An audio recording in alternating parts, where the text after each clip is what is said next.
A child between the ages of kindergarten through fifth grade, we invite you to go ahead and head out. And if you're a first-time guest with us or unfamiliar with maybe what Kids Inc. is, it's just a Bible study they do that's more targeted towards their age. They have snacks and crafts and just a good time. And if your child's never been, we ask that you would check them in the first time. There's an iPad and a check-in station out there, and the ladies will kind of ask you some questions, get to know your kid a little.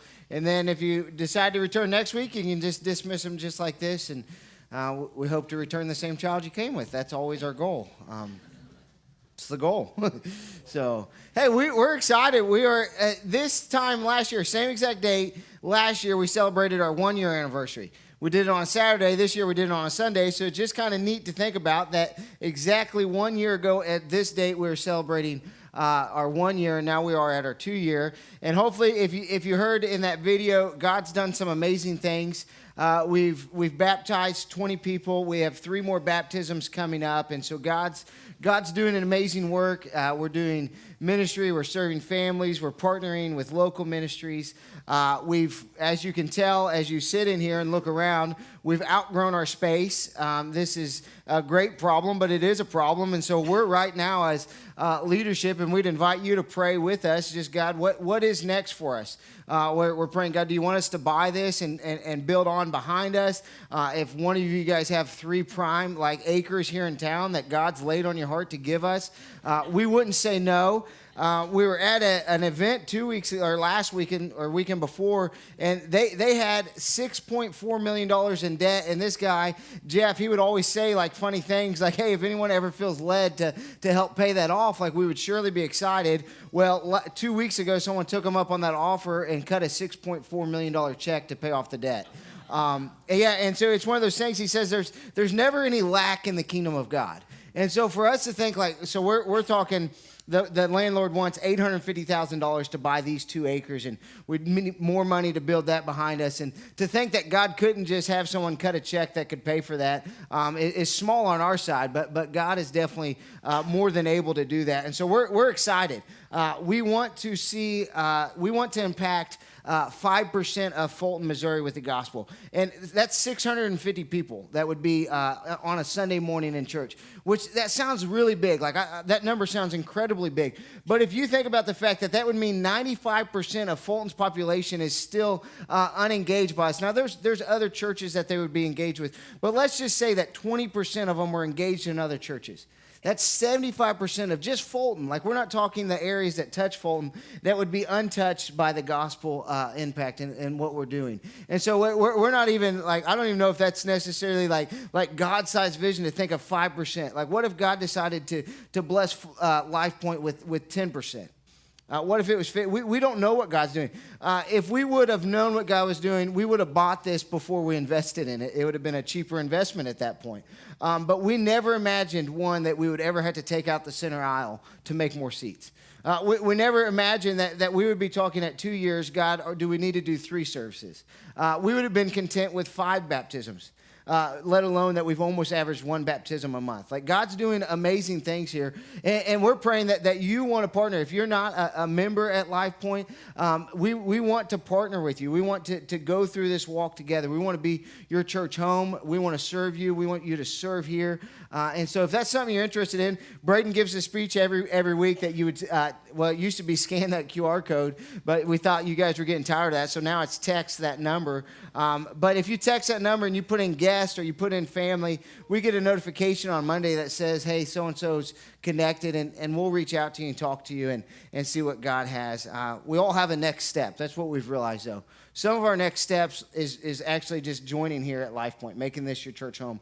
Some of your next step may be stepping into a life group, committing to meeting weekly with believers. Some of your next step may be that you need to be a life group leader. But we know every single person has a next step. If you're sitting here, you're like, I don't think I have a next step. Well, just know you do. You just may not see it yet, and you may need to ask God, hey, what is my next step? But as long as God's got you here on this earth, there is a next step for you. And we'd love to have you buy me lunch, and we could talk through what is that next step process. And if you work during the day, we can do dinner. It's just cheaper if we do lunch. So, hey, we've been in this series, Forging Family. we've looked at different elements over this would be week 4, over the last 3 weeks of if we want to have a godly family, godly relationships, if we want to see a family unit that can stand the test of time, we've talked about some things that are a must. The first thing is Jesus Christ must be our foundation. If we're going to build a family unit that can encounter what Satan's going to throw at it, we've got to have Jesus as the foundation. It's not like Jesus and. Like, if you go Jesus and anything, like it's not going to work. Like Jesus must be the foundation. And sometimes it's easy to throw in some ands when it comes to Jesus. But what we then talked about, like, once you get the foundation right, you start to build this house and the foundation's there. But as you're building it, all of a sudden you start to present something on the outside of your house that's not true on the inside. And we talked about just what that looks like to maybe put on a face, maybe to act like you're living a life that you're truly not. And I've been in seasons in my life and ebbs and flows where that happens. And I know Jesus is the bedrock. He's the foundation, but sin creeps in. And this is what I really know. And I can trick a lot of people around me. Like, I can make Aaron think I'm having a real good day. I can convince Aaron that I'm not doing these sinful things. But what I've never been able to do is convince God that my heart is somewhere it's not. He sees right through it every single time. Last week we talked about that you can have the foundation right. You can be building the outside and the inside, be just spot on. And there's always going to be a mess, though. Like, every situation, everything that you can think of, because of sin, there's going to be a mess. From our marriages to our kids to our job lives to just everything. Like sin has literally corrupted everything that God once said, this is good. Sin entered and it broke everything. So this week we're going to talk about that because of that, because of the mess, because of the sin, sometimes this is all really, really heavy. I was thinking about this, that life gets to be too much. So much so that we just yesterday got a text from our daughter. Hey, be praying for my friend's brother. He tried to kill himself. He decided life was too much.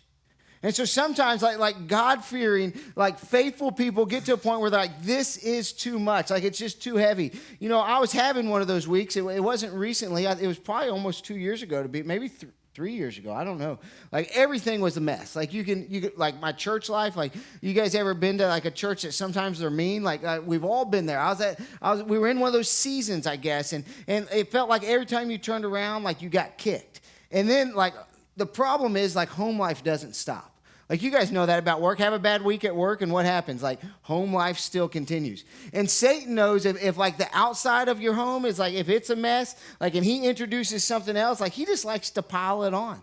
And so we're sitting there one morning, and we come to realize that one of our children had been sinning behind our back. And we, like Luke says, like, all things that happen in darkness eventually come to light. And so we tell our children that, and so it came to light. And so we were parenting through it. And we were talking about it, and we were just doing that. Now, this is nothing, like, it's nothing scandalous. It's just children being children. But they got caught, and so we were parenting. And so we had parented, and we were emotionally kind of drained. And parents, you guys know that feeling. And you're just kind of sitting there like, why did our kid do it? And then the Lord sits there and looks at us and said, why did you do it? And it's like, okay, thank you. And so we decide we'll go to the garage. That was kind of like our unwind spot. Like, we had a pretty small house in Kansas, so you couldn't, like, we went to the garage, and we're sitting there, and we had a glass door that walked in the garage, and all of a sudden another child, he walks out to the garage, just tears streaming down his face. He's like, I've got to tell you guys something. And we're like, oh, great. Like, and he confesses a totally different sin that we had no clue of. We were thankful that Lord led him to conviction and that he felt safe enough to come tell us. But we were just like, what in the world? Sure enough, 5 minutes later, the youngest, Hudson, he pokes his head out there, and we're like, what in the world can this kid need? Now, this kid, though, is the kid that when he was little, he said he used to go to his room and just say cuss words for fun. So we never know what to expect when it comes to him. Like, does he have a secret family? Like, he's only 8. Like, come on. And he pokes his head out, and we go, yes, bud. And we're probably just kind of emotionally spent, yes. He goes, nothing, just seeing how you're doing. And we kind of chuckled like that, and we said, well, go inside. Me and Mom are going to talk. And we sat there, and we just said, man, something's got to give. Like, we can't give away the kids. like the church was just was where we were at in the season. It's like, but Lord, like something has to give. Like it was just too much. Like the pressure is just something has to break. And God, it's either going to be us or like you've got to do something. You've got to alleviate some of this pressure. Like you've got to do something. Like you guys ever been there? Like when it's just too much? Sometimes, if we're honest, it can lead us to want to quit. And I'm not talking about like quit, like just like that feeling like I don't want to do this. It's not because you don't love your family. It's not because you don't love your job. It's not because you're not spiritually mature. It's just because it's heavy. The emotional stress, the financial stress of providing, the burden of leading your family, like all of that stuff wrapped into one leads us to a place where it's like, I cannot do this. Truthfully, I don't want to do this. Like, it is too much. And it makes me wonder, like, is it supposed to be this hard? And we talked about that last week. So I'm like, no, it's not supposed to be this hard. Like, when God created everything back in Genesis, like, he says, he looked at it and he said, it is good. Like, it wasn't meant to be this broken and this destroyed. But because of sin entering the world, everything now became hard. It's literally what he told Adam and Eve, like because of this, like you're going to have all these problems for the rest of your life. And we get to just deal with all of that. Now, our text today is Numbers chapter 11. And I want to catch you up just a little bit because we're going to jump in the middle of a story and you're going to be like, what in the world's going on? God has delivered the Israelites from Egypt. He did it in a very spectacular way. If you've ever heard the story of the 10 plagues, like that's where this story comes from. And Moses is the guy that gets to go, and he stands before Pharaoh and he says, let my people go. And they go through this dialogue for a couple chapters, and miracle after miracle is delivered, and Moses doesn't let him go, come up to the Passover where the death of the firstborn happens, and the Egyptians get up, and you read about the tears, and finally Pharaoh says, okay, we'll let your people go. And they get to go free, but then Pharaoh's standing there, the pride and all that comes in, he says, no, you know what, we'll go and kill them, and the army takes off after the Israelites. And they're chasing them down, and they're catching up, to be honest. And they're standing there at the Red Sea, and Moses has all these Israelites with them, and the Egyptians are pressing in, and they're like, what do you do? And God says, stretch out your staff, and God parts the Red Sea. And they walk across on dry ground. Like that, parting the Red Sea is a miracle in itself. But when he parted the Red Sea, he dried the ground so they could walk across it. It'd be even cooler if he says he paved it and they had a nice road. But they walk across. They get across, and they're living in the wilderness. And God delivers manna from heaven. Every single day, he tells them, don't gather more than you need, because he wanted them to be dependent upon him, except for on the sixth day, gather enough so you don't have to work on the Sabbath. And all this takes place. Now, the people here in the story, they start grumbling. They get this little craving for what they used to have. You know, we had good food. I mean, when they were with the Egyptians, like they probably ate meat. They would have had fruit. Like they would have this abundance. And maybe they had little. But you know what they didn't have to eat every single day? Manna. And so every day they get up, they eat their manna. Something happens, and they start to forget the whips. They start to forget the chains. Like they start to forget how bad it was, because their flesh desires the satisfaction from the food that they were eating. Now, this is pretty neat. This is called rosy retrospection, and you and I do the same things. Like, we'll get out of a situation, and all of a sudden, we stop forgetting how bad it really was. Like, that's why people go to Disney twice. Like, they forget. Those of you who have been, you're like, that's kind of true. But that's what happens. Like, you get out of a situation, and you're like, I don't remember it as bad as it used to be. And so they start to lose their contentment for the Lord. And all of a sudden, they start to think that slavery would be better than surrendering. And so they say, well, we would go back to slavery. And then to stay here and eat this manna every single day. And then they start complaining. And you'll realize this if you haven't, is complaining is contagious. You start to murmur a little. You know what your neighbor starts to do? They'll start to murmur a little. We see it, every time in churches. A small faction will start. They don't like this or they don't like that. And all of a sudden it overfills to like 10 and then 20 and then 30 and then 60 and so on. And before long, it says the entire camp goes outside of their tents and they're complaining. And guess who they complain to? Well, they don't take it to the Lord. They don't say, God, we remember what it was like to have that food, and we really miss that, and we know you're giving us manna, and it's really good, but Lord, would you give us something else? Nope. That would be way too mature for this group of people. What they start to do is they start to complain to Moses. Why'd you do this to us? Why'd you bring us out here? We eat this manna every single day, and I'm telling you, those small complaints, it says, turns into where they're just complaining at their tents as he walks by. Moses, look at him. He can't even lead us right. We're eating this stupid bread every single day. At least with the Egyptians, we had fish. At least with them, we could do this. But Moses, what a joke of a leader. God chose him to lead us out of here, and now we eat this bread every day. And so Moses gets to a point where he is just done. That's where our text starts in Numbers chapter 11, verse 10. It says, Moses heard the people, family after family, weeping at the entrance of their tents. The Lord was very angry. Moses was also provoked. So Moses asked the Lord, why have you brought such trouble on your servant? Why are you angry with me? And why do you burden me with all these people?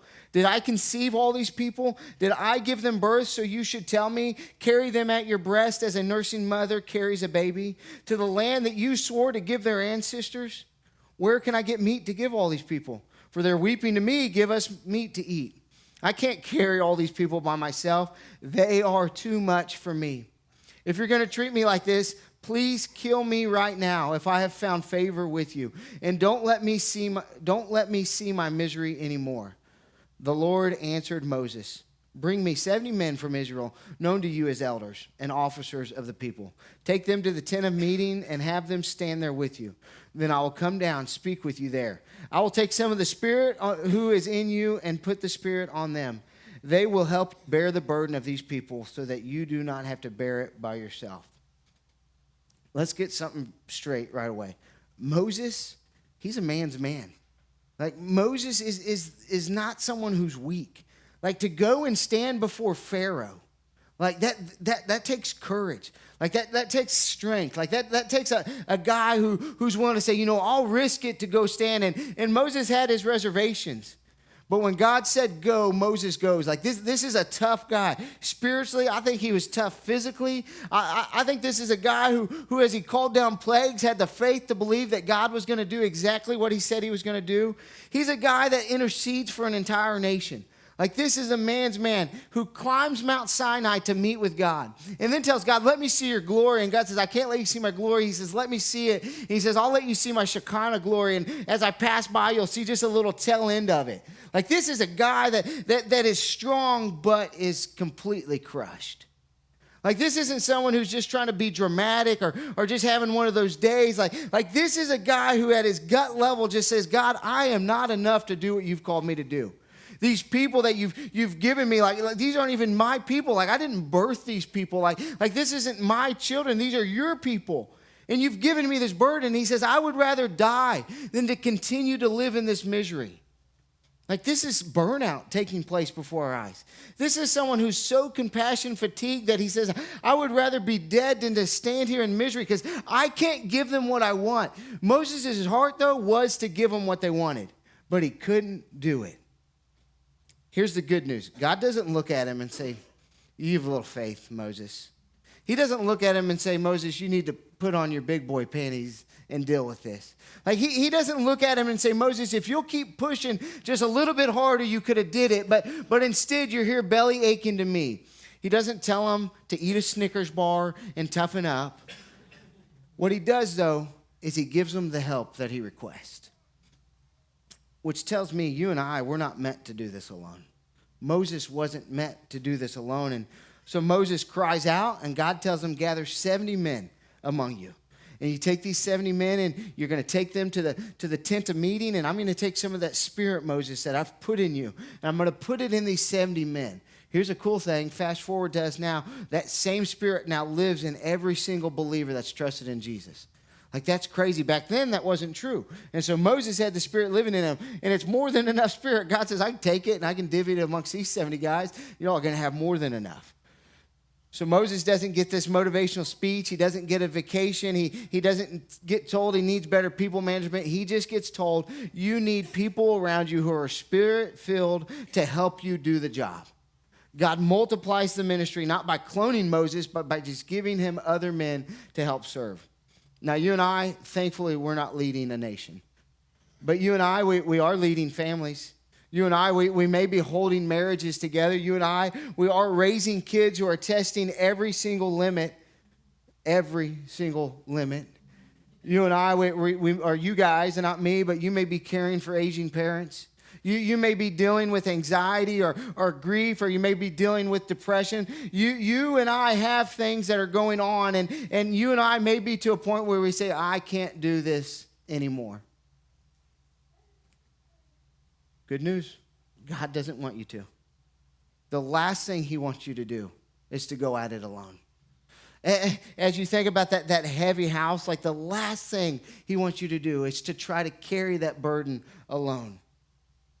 But we white knuckle it. I can make it. Just a little more grit. I just need a little more toughness. If I could just come up with one more Bible verse, but the goal is to stop pretending that faith means we've got it all figured out and we can do it all. Faith means just trusting God enough to ask him for help. God, as I'm doing this, that you would give me help. Moses isn't wrong. And some of us need to just say, man, life's heavy. Marriage is hard. Like, there's not enough of me. Parenting is exhausting, and I need help. Where's my buddy Dylan at? There he is. I picked the biggest guy for this. You're going to make me look small. I'm going to get a little blood moving. Are your shoulders warmed up? No. Good. I got over here. Hold on. Let me get all my supplies, Dylan. This is just a typical bucket. I need you to hold it, though, like that. Dylan, this is, are you guys, keep it up. Don't cheat me here, buddy. Oh, man, those are heavy. At some point, all of us really, this is our responsibility in life. That's pretty light. I mean, honestly, you probably hold that for a while. Big old shoulders you got, you probably hold it for 2 days. But you know what we realize is time after time, God adds more to us. Like for Dylan here, Dylan has to provide for his family. He's got to make sure, well, Charlotte may make sure the bills are paid, but he helps provide. He goes to work. Last week he worked all nights. Woo. Dylan told me that he would get off work, or that Charlotte would get the kids out of school 30 minutes early just so you could see them last week. Got to provide for your family. That's 8 pounds right there. That's probably not, I mean, you probably could manage this if that was it. But then God calls us as men to be spiritual leaders of our home. I don't know what that looks like for you guys, but sometimes it looks like leading devotion. Sometimes it looks like making sure you're praying for your kids, praying for your wife, praying for your pastor. Just making sure that you're making sure your family's as close to the Lord as they can be. That's only 16 pounds. And we walk around, and that's just a little bit of the things that we've got to do. You okay? Okay. And we walk around, and we know God saved us, but we're like, man, I can do this by myself.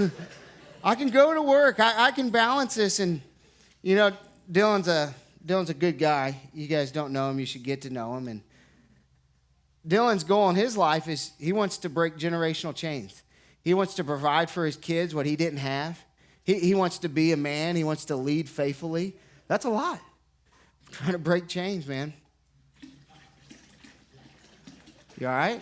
Yeah. All right. Oh, man. Don't drop this. Sterling, you want to help him? Landon, will you help him? Come on, come help him. You know, I've got 2 more of these. You know, as men, they tell us we got to have it all together, Dylan. You got to be emotionally stable.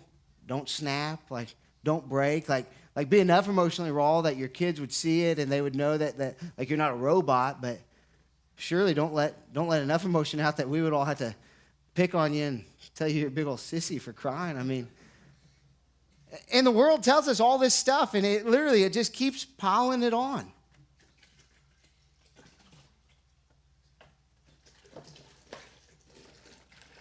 I'm glad you couldn't hold this up by yourself.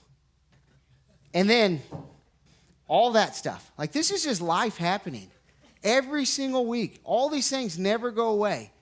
And then all of a sudden it's like, yeah, you should come to church. And we love that you guys come to church. And we're like, you should give money. We would love for you to support us financially. Do you serve anywhere? You should serve. Come to life group. Like, that'd be great. You should come to life group. You should do all these. You should respond to the texts that your friends send. Like, you should be everything to everyone that you can. And life continues to pile on. And we walk through life and we try to hold all of this by ourselves. You guys can put it down. Let me help you. It's 60 pounds. I got it. You guys can sit down.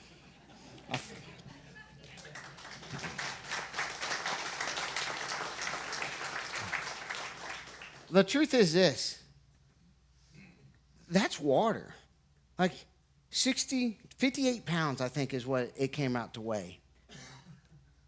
Physically, that's not a whole lot. But he couldn't hold it. He couldn't hold 3 of them for more than 3 minutes. You want to talk about the spiritual and the emotional weight that stuff actually represents? And for some reason we say, God, I've trusted you to save my soul. Like, I've trusted that you've saved me from an eternity in hell and that you've paid my sins on the cross. But for some reason, when it comes to all this stuff, we say, God, I'm going to do that one on my own. And God says, why would you do that? Why would you try to carry all this through life on your own? He says, come to me, all who are tired and weary and who are heavy laden. He says, bring it to me. And I don't know what it is that we convince ourselves of, that he doesn't care about that stuff. But let me tell you, he does care about that stuff. And some of you guys are sitting here and you've never trusted him with your sin. And let me tell you this, that you're not just not strong enough and you're just not capable enough. Like it is impossible for you to take care of the weight of your sin on your own. Like it is physically, spiritually, and emotionally impossible for you to deal with the consequence of your sin. Let me tell you about Jesus, though. Jesus said, I'll carry all of your sins to the cross.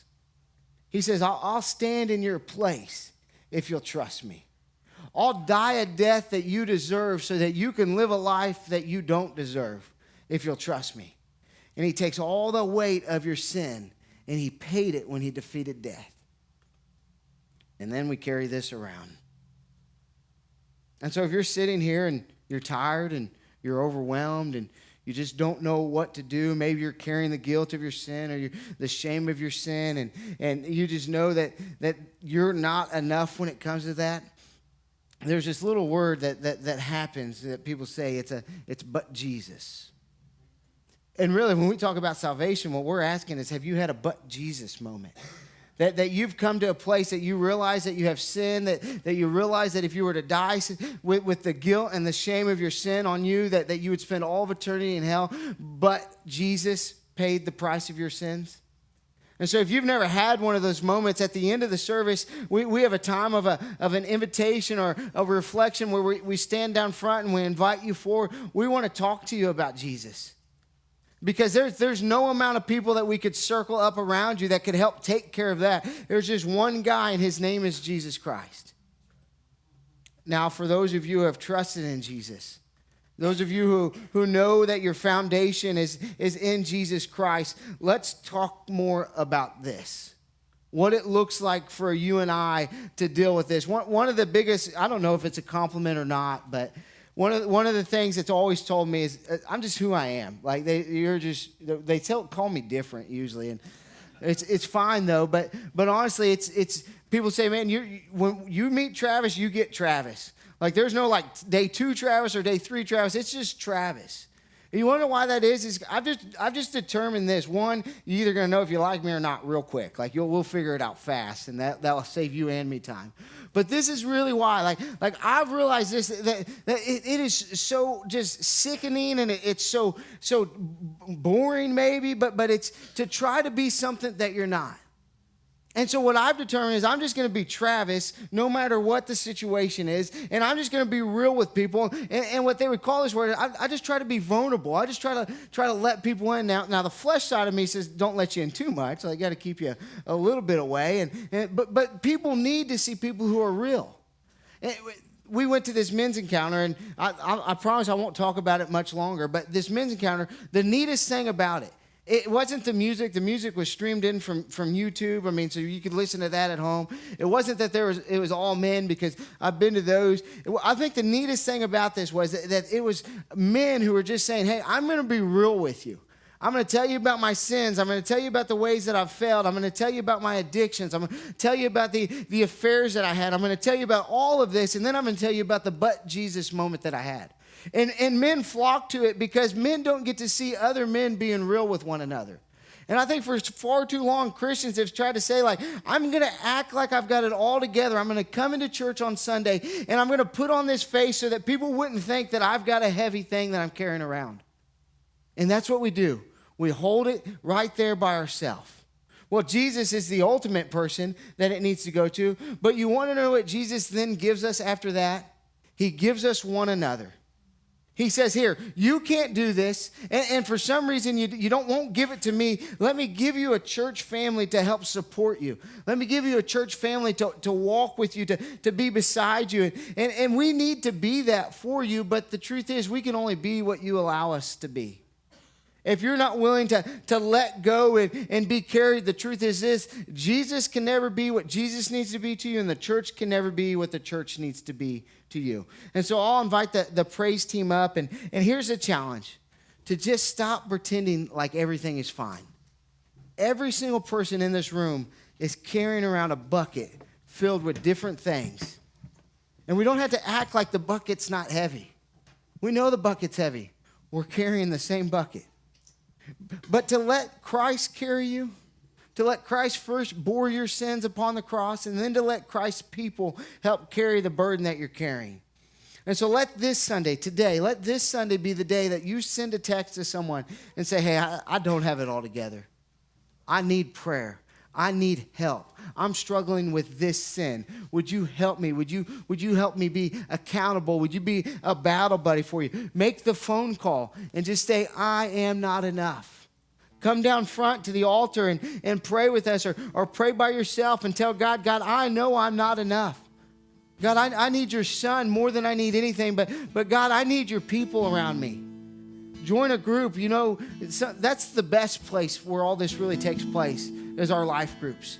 Like we hang out, we walk alongside each other. Every life group that we have, the first thing we do is, hey, is there something we can be praying about?